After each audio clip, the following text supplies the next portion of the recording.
Matt Edwards of John Glenn is still looking for his first win of the season, and tonight he faced his toughest challenge yet. He tried to construct a game plan against Sheridan Generals, Nathan. Yeah, Coach Culver told me earlier this week that John Glenn, was going to bring their A game. You know, even though Sheridan came into this game 1-2, they're still undefeated in conference play now, and this league runs through Sheridan, Maysville, and Tri-Valley.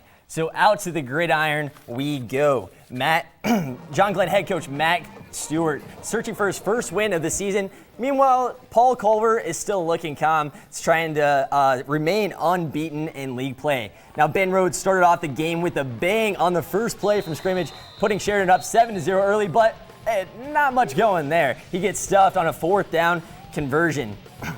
John Glenn was forced to punt, giving Sheridan the possession right back where they started. Derek Gross is going to punch this one in from 3 yards out, giving Sheridan the 14-0 lead early on in this one.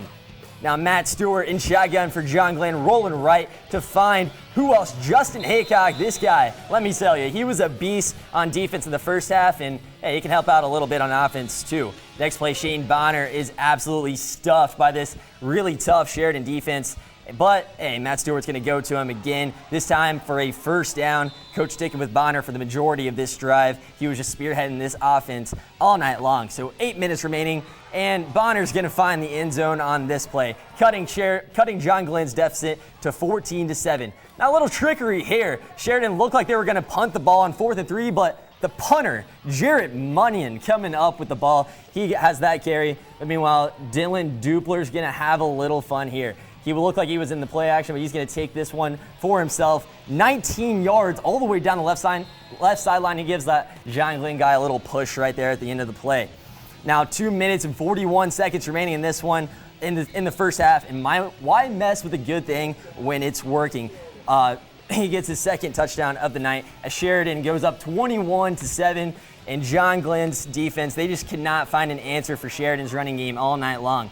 Justin Bobo came in and gave the Muskies fits. Ben and Derek Rhodes, they also gave the Generals depth. And meanwhile, Derek Gross just continued to churn out big gain after big gain as Sheridan goes on to win 42-7. Derek Gross had 29 carries for 203 yards. And the entire Sheridan offense, they had 390 rushing yards total. So pretty unbelievable game from Sheridan, and they just continued to pour it on in the second half. Well, there was a big rushing game from Sheridan, and they bounced back to 500. So what went well for them that wasn't working the last few weeks, Nathan?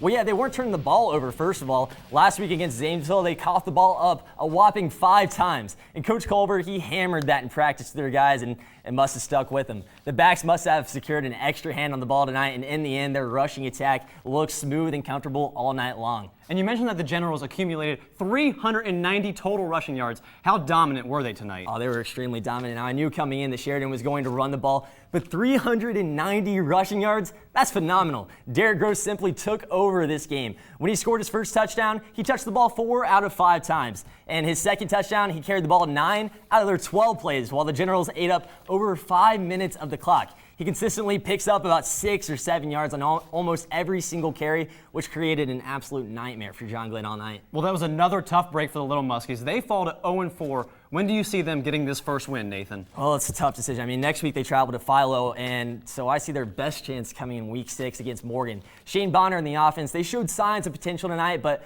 ultimately their defense is going to need to improve a pretty big deal until they can get that next win. Well, it was definitely the Sheridan's ground game that played the big difference. Thanks for the great work, Nathan. Really appreciate it.